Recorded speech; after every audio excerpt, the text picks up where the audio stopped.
Good evening. So it's tonight's Instagram live, and I'm just waiting for Lynn to come along. So I'm going to be talking tonight a little bit about our Postnatal Pod course, which will be running in Exeter sometime in the autumn. So this is a series with all the specialists to, let's see, here's Lynn, she's joined, so let me give her a wave back. Let's see as well, let's get her in. Yeah, just waiting. Lynn, if you're there, you need to pop the little request to be in the video and then I can link you in. So you need to do that at your end. So it's going to be a series with all of the specialists who are going to be hosting each week of the Postnatal Pod. And here she comes. Go live with Lynn. And so we'll be doing this throughout the summer so you can get a little bit better understanding of what the Postnatal Pod is all about. There we go. And there's Lynn. Good evening, Lynn. Hi. How are you doing? I'm good. Yeah, I'm good, thanks. Excellent. Good. I know this is all a bit new to you and this It magic is. of Instagram and everything. So you did it. I did it. I'm on. That's it. You're on. Yeah. You're on. We're on. Okay, Thank you for joining me. So I think what we'll start off with is if you could just introduce yourself. So tell us a little bit about who you are and your background up until now. That would be really helpful. So I'll hand over to you. Yeah. I'm Lynn, known as Doula Lynne. I started out as a nurse and then I became midwife and a health visitor. And I'm currently working as a doula for birth and postnatal. So really a natural progression in that I can actually give the time that I need to give to people, which I couldn't do when I was under the NHS umbrella. So that's basically me. Yeah. So you say you couldn't do that under the NHS umbrella. What were the kind of challenges or limitations that you felt? And was that something that kind of progressively got more so over the years, or? Sorry, I'm having a technical problem here. Oh, I'm back. I'm back. Did you hear me? Yeah. It just suddenly went for a moment. Sorry, can you say that again? Yeah, so I was just asking, so you mentioned there in that fab intro how, your background as a nurse, midwife, health visitor, but actually kind of stepping aside from that a little bit. So was that something because like time limitations, or was it too much of a challenge, or were there too many cuts? Was it something that was getting worse over the years? Yeah, basically there were restrictions in terms of time because you've got so many clients and you've got so many people to see that you can't stay and give the real time that you need. If mum wants a shower, you can't stay and hold baby because you've got so many visits to do. And they had a new computer system, which meant that you spent a lot of time on the computer and not enough time face to face, really helping, really listening to moms and really being there to help, like with breastfeeding, sending them to groups is all well and good. But if you're there and they need help with breastfeeding, they need help then. So I think it put a tremendous strain on health visitors because, if you want to spend the time that you really need time, you end up getting burnt out because you just can't do it. So as a doula, you can give that continuity of care and give all the time that the mum really needs and have the time to really listen to what the mum really wants so that you support her in a way that's right for her, not just for everybody. It's not a tick box exercise. It's something that really helps and supports, hopefully. Yes. And actually doulas are getting some really good press at the moment, really the spotlight on doulas about the amazing work that they do. I think there's always been a bit of a misconception beforehand of what is a doula. Do the midwives in the NHS do they kind of push away from having doulas, and also is it a massive expense to have a doula? So those are all things kind of how would you answer that? Well, obviously I think doulas are priceless. You can't put a price on the care and the support for a child. you know, I mean, children always cost a lot from birth onwards. We know this, but doulas are relatively inexpensive. I mean, and some doulas will do payment plans, or they cater according to need. And yeah, I think my advice would be check it out. Speak to various doulas. There'll be one there that's right for you, someone that you click with, and someone that can really help and support you. Amazing. Yeah. And you mentioned the postnatal doula work that you do as well. I mean, certainly for me, I think, you know, first time round, I'd had to have a C-section because my baby was breech. And so he was 38 weeks. And we really, really struggled with trying to establish breastfeeding in particular. And I put so much pressure on myself. And, you know, didn't really kind of consider that I'd just been through a massive surgery, the almost 9 months pregnant. And just that feeling of kind of complete failure, that I was doing this wrong, that I couldn't feed my baby, and I had different midwives coming in every other day and pressuring me about baby's weight. And actually, had I had a postnatal doula, like you say, it would have been priceless. It would have saved me months and months of heartache. You know, so I think you're right, actually, that yeah, it's definitely something to. And somebody getting to know you and understand you. And make and understand how you're feeling, and you obviously did a great job despite everything. But lots of moms feel this guilt, this just like, I've got to do this, I've got to be this perfect mom, I've got to do, I'm failing my child. You're not. We're failing you by not being with you and helping you and supporting you, because every baby's different and every baby breastfeeds differently as well. So it's about nurturing you and actually helping you so that you can nurture your baby, you know? So Absolutely. All those feelings you felt are just so normal, you know, so many moms feel it, don't they? Yes. And wish I was there for you. I know, I wish you were too. And I bet there's so many mums out there who are in that kind of, you know, difficult spot at the moment, who, what you said there was just so lovely. And, you know, recently I have been talking to a lot of mums who had given birth over the pandemic, some first time mums, some mums of second time, even third times. And what they were saying was just how disappointing it was, that, and you know, not to kind of have a go at any health visitors or anyone within the NHS, because they are all doing an amazing job and as best as they can, but obviously during the situation, that unprecedented time, and unfortunately mums weren't getting to see the health visitor. I had one mum who was told locally that she's a second time mum, and apparently the words were, well, on the phone call with the health visitor, well, you're a pro mum, what we call pro mum, you've done it all before, you sound like everything's okay, so I don't need to, or we're just you know, we don't need to see you, we'll take you off the books and just give us a call if you need anything. So, and same with the weigh-ins. Babies sadly that's what you hear. Sadly, that's what I'm hearing all the time. Really? I think they've just got such limited resources, and especially with COVID hitting and everybody being pinged, they just haven't got the staff to go out there and be with moms. And obviously my aim is that the NHS gets doulas on board so that we can actually be, you know, fill that gap and be there, you know, for moms at the time when they need it. Just because it's your second baby, you've got another child to think about as well. I think it's even harder with the second, because it's like everything, it can be very overwhelming all of a sudden. You know, you've got another child, and that's where doulas can help as well, because they can look after the siblings, play with them, so that you have got time to focus on your baby and focus on your I wish I could have had one.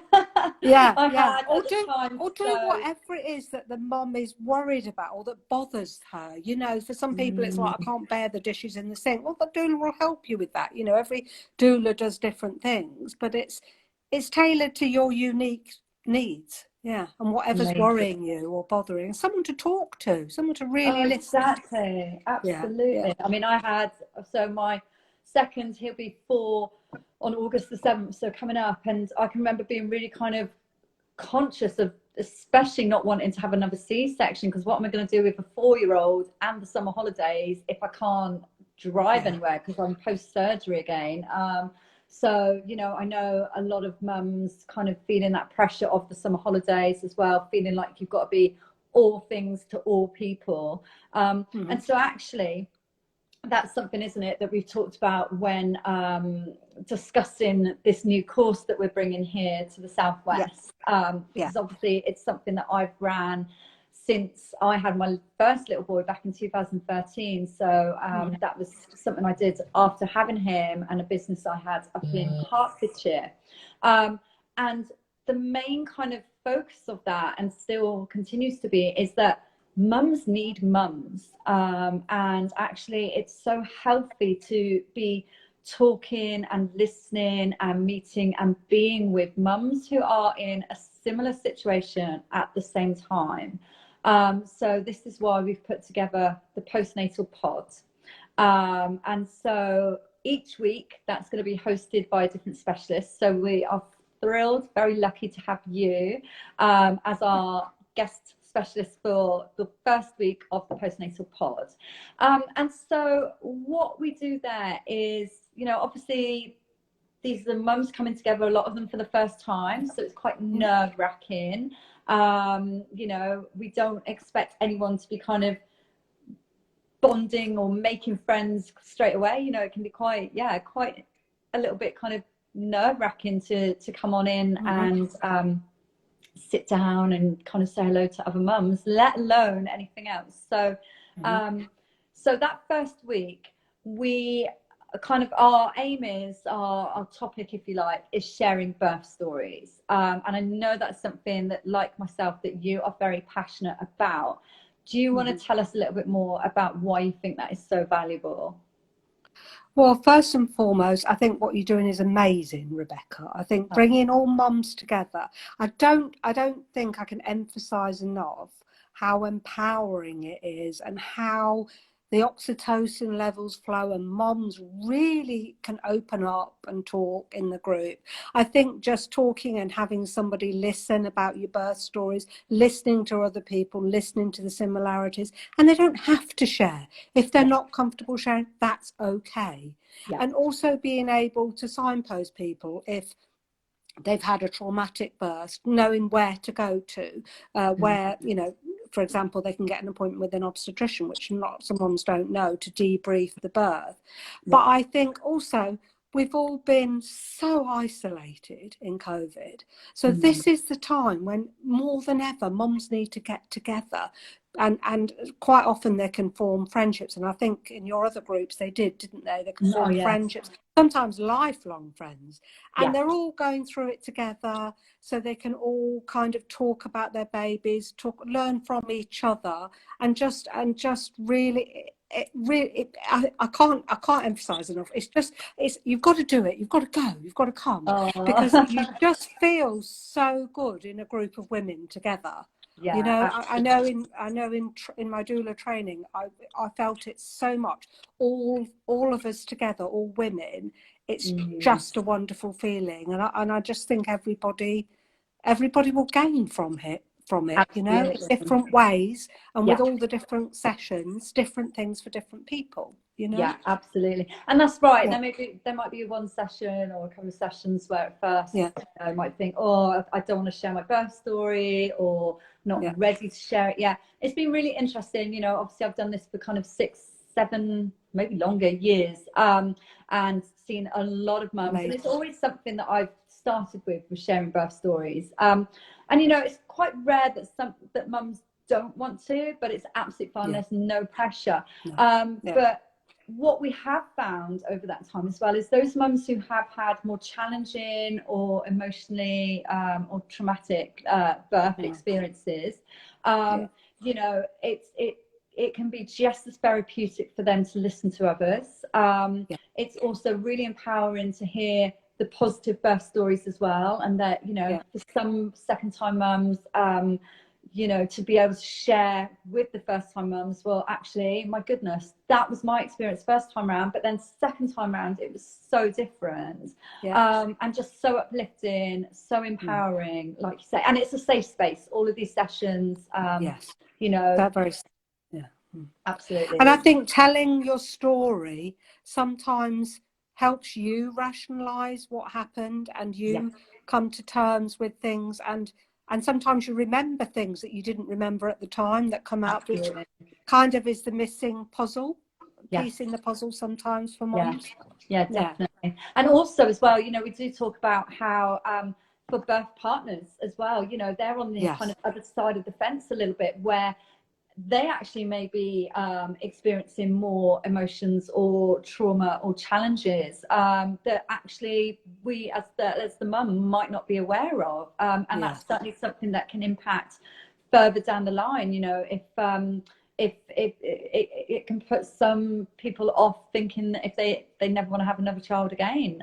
So we can talk about that, we can work through that. But like you say as well, I think it's paramount that we are able to signpost professionally Yes. to these other services that are out there, if that is the case. Definitely. So Yeah. Excellent. And you know, when I was doing them before as well, it was great. We had at that time a consultant midwife as well who would come from the local hospital, because you know, to get that service user feedback as well, which can be so difficult. You know, they're amazing kind of groups like the MVPs, so that's Maternity Voices Partnerships. We've got a great one down here in Devon. Yes, but very good. you know, unfortunately, it's not often something that mums are either aware of, or you know, when you're kind of in this chaos of a newborn, the last thing you feel like doing is filling out a form or going to, well, people aren't really going anywhere at the moment, but you know, but feeding back. So it's really, and it's really a bit powerful. And I feel it's a bit intimidating. Sorry. Absolutely. No, that's fine. No, I think as service users as well, like unless as mums they talk about it, and especially during these COVID times, you know, it is important to feedback, because that's how change happens, isn't it? So absolutely, and exactly as you say, I think it's quite intimidating. I've been at the Maternity Voice Project. I mean, I think it's a great thing, and if mums can go, I think it's wonderful. But you've got the head of midwifery there, the one I went to, and then you've got people from health. There was a health visiting lead there. I think there's various people, which is brilliant, because you really it would be good to talk to them about what you want. That's what the Maternity Voice Sponsorship is, hearing the voice of the moms. But I think what you're doing is getting the moms together. I think they're going to be far more comfortable to compare and share. You know, it's an environment, and hopefully then they may go on to go to the Maternity Voices Partnership when they feel empowered and able to do that. And that has happened as well. I think that would be great. Amazing. Definitely. And like you say as well, it's a real time to I think why I've always liked starting off with sharing birth stories as well is you know, it's a really nice way to bring the mums together to start that bonding process. The Postnatal Pod is a 6-week course, so you know, they've got plenty of time to get to know each other week by week by week, kind of building on those blocks week by week. You know, I've had mums sometimes who don't want to share too much, but actually gradually over the weeks they felt more comfortable, more empowered, more supported, and so I think it's a really nice start to be able to kind of sit together in a group and just share as little or as much as they want, and know that they've got you in your professional capacity as well. So you know, it's it can only be a good thing when women come together. Great things can happen. So definitely. And so, and also, you know, you mentioned about building friendships. Certainly with the courses I used to run, I mean, there were lifelong friendships made. It's a little bit brilliant. It's a little bit like a postnatal course. The thing is as well, I think I found certainly when I was pregnant, you're so focused at thinking about birth, about the baby, all those practical things, getting the nursery ready, all of that. And actually, you know, even those first kind of 6 weeks, you're in a bit of a haze, a bit of a bubble. And then you kind of get to that 6-week point, other half's gone back to work, his life seemingly hasn't changed that much perhaps. And then you're like, oh, okay. And it can be quite, you know, you can come down off that Hi, if Yes. you were ever on, or ever on one. And again, I think it just can come at a really good time for mums as well, can't it? Where you're like, oh, actually, I've got this to look forward to each week, and then we can go for a coffee or lunch afterwards, and have that kind of social time together as well. Yeah. And we choose areas where obviously they're used to 8 buggies turning up with the mums, lots of space, Yes, lovely. not worrying about babies crying or needing to feed, and having good changing facilities. So and obviously COVID, although we're kind of coming out the other side, it's certainly something that pregnant and mums with new babies are still very rightly so kind of cautious about. So it's something that we've taken that into consideration as well. So we're keeping the kind of elements of some of those restrictions in place, like the social distancing, the sanitizing, and all those kind of things for mums to feel as secure as they can be. So it's and I think it's taking that, like you say, just take that step and just go and just try it out, because you're with other moms, you can talk about all sorts of things, and it sounds like it's going to, well, hopefully we'll have a nice relaxed time where people feel they can talk about, within reason, what they want to talk about and what they need to share. And there's lots of information that obviously that I have as a previous midwife that can probably explain things and deconstruct things which the mum may not have understood, or just wants some viewpoint on it, which I'm happy to give, of course. So I think information is power, and I think with all these courses, babies aren't born with a manual, unfortunately, and it's just, wish they were born with a manual on their heads with this is what you do, and every baby's different and every mum's different. So I think the more information that you get, because you focus on the birth, and then when the baby's born, it's like, what do I do now? Absolutely, and there's so many questions, which through your course, can help people with that. Yeah, and I mean, and I know, first I think time mums and second time mums, third time mums, and all second, coming together. And I think I told you that I belong to Hive, which is a group where I support moms with breastfeeding and potty training and behaviour and sleep, and it's about being able to ask those questions. And there's no questions that's silly. Every question is valid, whatever it is. It's about what you're going through at the time. And, as a midwife, I used to get people ring me and say, do I put a vest on him or do I not?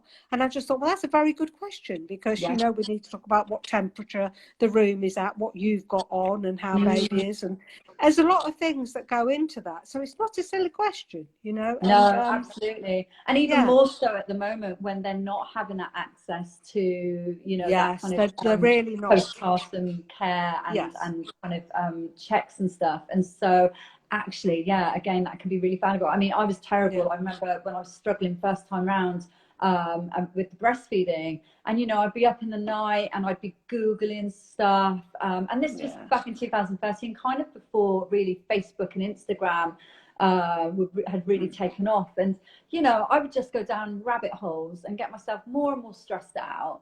And actually it took one midwife, actually a health visitor, to actually kind of sit me down and just say to me, my goodness, look, I can see how much you're trying, and stop beating yourself up. And oh my goodness, I mean, even now thinking about that kind of 8 years on, just that almost validation of you're doing okay, but you've got to start looking after yourself as well. And that saying, you can't pour from an empty cup. And I as well, that was a massive part of why I wanted to make this my kind of life's work in a way, because I think as new mums, we put so much on ourselves, and you kind of think everything's for the baby, but actually, I always say, well, who's holding you?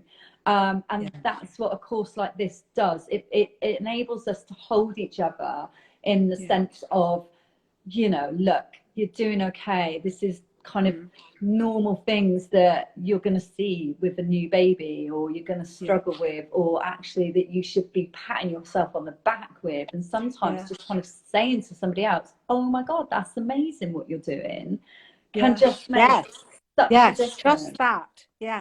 And trusting your instincts, and just someone to say, you're doing great. Everything you're doing is right, because you do need that. You need someone to tell you that I'm doing okay, because you just don't know, do you? And it's how you feel. You second doubt yourself and second guess yourself all the time. So and then even as a second time parent, you know, you forget things, or things change. Or I can remember, you know, when I'd gone onto the bottles, and one person was telling me one thing, and then another was saying, no, you can't do it like this, you should do it like this. And it was that bombardment of kind of so many different things. And actually I should have just done what worked for me and my family. You know, and again, just knowing that. And everybody wants to give you information. Everybody wants to help, and they'll all give their 2 pence. They'll all tell you everything. And that's what I always say to mums: sit down and think, listen to them, and just say thank you, and then think what works for you. At the end of the day, you'll be right. Your instincts will be right for you and your baby. And that's so powerful. I mean, it's funny, you know, it's even like, I can remember, you know, being in the supermarket queue and someone saying, oh, you know, oh, look at him, a lovely baby, but shouldn't it have a hat? Shouldn't it be this? Shouldn't it be that? And you're like, oh my God. Oh, who even are you? Back off, you know, back off. I'm doing the best I can here, you know. Exactly. Or another I'm one lucky as if I have well. a shower and get to the toilet, you know. Exactly. Another one was, you know, when we registered baby, and we'd gone out for a meal. Brave, stupid, I don't know, but yeah, we were trying it. And you know, I was struggling again second time round with feeding, so I was expressing, and I had his little bottle of milk, breast milk, but in a bottle. And I'll never forget, you know, there was these 2 lovely old ladies, but you know, I could almost kind of hear them, oh, look at that poor little baby, and it's on a bottle already. And I wanted to kind of stand up and scream and be like, it's breast milk, you know. And I think there's so many judgments as well. And we do it to ourselves with social media, with what our friends doing, with what so-and-so's mates do, you know. And it's crazy, really, isn't it? And even if it was formula, you were feeding your baby, it's what's right for you.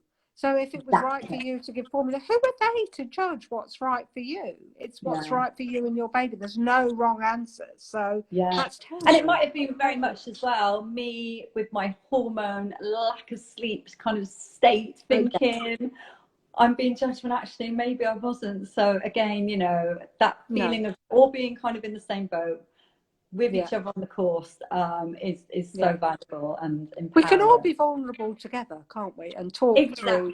Exactly, absolutely. And also, I mean, you kind of, and myself, but we've kind of put ourselves out there as well, getting to know the team. So you've come along to meet the team. So I'll just kind of talk quickly before we finish. So you're, for the first week 1, and also, you know, then the mums know who you are, and if they want to talk to you at a later date, they can get in touch with you and see you. So that's great. That's ongoing continuity of care, which is lacking right now, I guess. Week 2 is with they're all here on Instagram, Mums Who Move.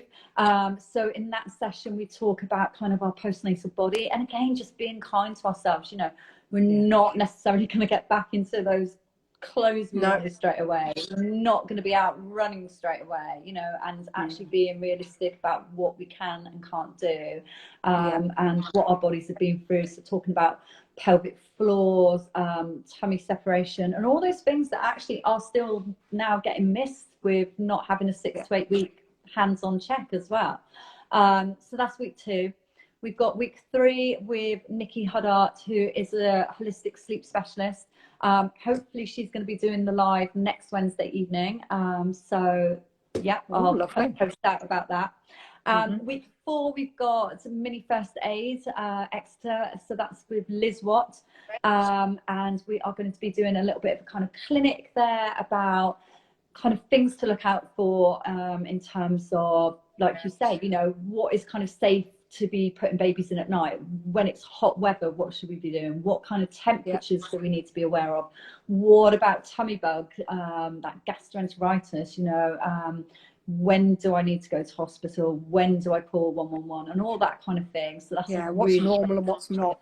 Exactly. And again, trusting and following your instincts and knowing that, you know, it was something that I kind of wish I'd have thought more of when I've had to take my little ones to A&E in the past. So week 5 is with our nutritionist, who is Ruth from Pod and P Nutrition, and she does amazing weaning classes, but for this, because it's focusing on mums more so than the babies, we're going to be looking at our kind of nutrition. What are the quick go-tos that we can enjoy that are going to kind of keep us fueled up? You know, brilliant. Totally fine to go for the cake and biscuits and everything else that we enjoy, but you know, what are some of the other things that we maybe need to bring into our diet that might be lacking?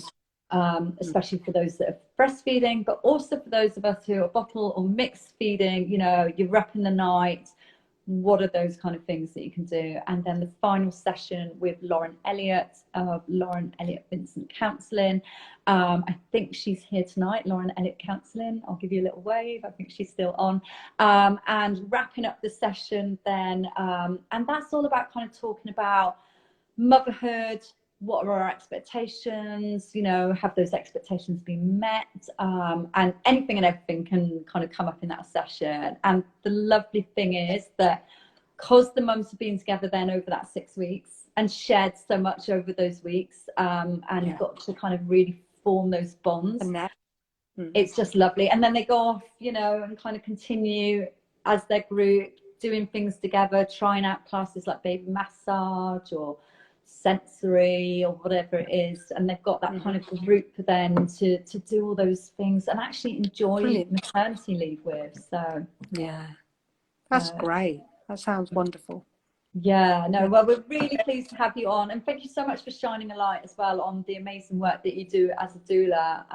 And so I'm going to, when we've finished here, I'm going to tag so everyone can go over to your page and give you a follow, and check out your website. Lovely, thank you. Well, it was lovely talking to you, Rebecca. It was great, and I'm really passionate about this, and I really want mums to come along, because I think they'll really enjoy it. It's great. It's got something for everyone, and it'll be, especially now, we need to come together. It's important. We do. So yeah, hopefully if anyone is interested, then send me a message or take a look at my website. I'll put the link in the bio, and I can send you more information. You know, if you've got any questions like what age should baby be, do I come with baby, where is it, when is it, so all those kind of questions, send me a message, and share it with any pregnant or mums with little babies. So we normally say anything from kind of 6 weeks to about 6 months. You know, I have had mums with babies who are much younger come, and some that are older, but I think I feel like once you kind of hit that 6 month mark, you're kind of into that next phase, starting weaning, starting to kind of go to some other classes and stuff. So yeah, this is really, the focus is on you as a mum and meeting your needs and kind of supporting you, so that you can then, you know, kind of carry on and like I said, enjoy that time. So thank you so much. Enjoy the rest of your evening. And you. Take care, Rebecca. Lovely to see you. Bye, Lynn. You too. Take care. And thanks everyone for joining us.